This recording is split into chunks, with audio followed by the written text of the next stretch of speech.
off was this news that this guy hurt himself last fall. It's his right patella tendon, and he had to post this a couple of hours ago.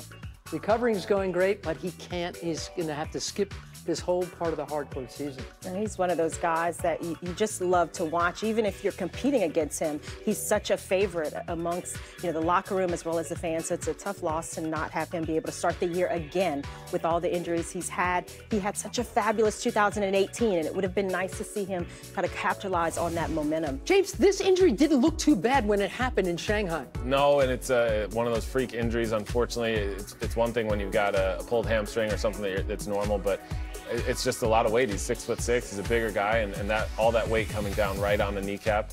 And unfortunately, it's fractured, and that's a long recovery, I guess. And so this is somewhat expected, but really, as Chanda said, extremely disappointing. A guy that seems like every time he gets momentum, yes, there's a roadblock. And look how much tennis he's missed. Look how many majors he's missed in recent years.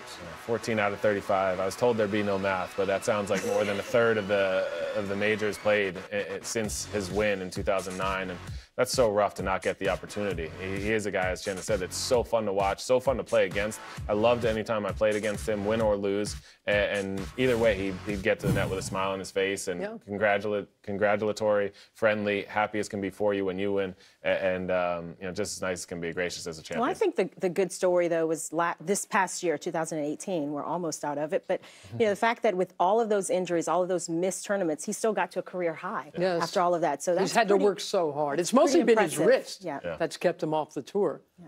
But boy, oh boy, you're right. Just when he gathers momentum, it seems like something else happens to him. So we're very sorry to report that Juan Del Potro is going to be missing it sounds like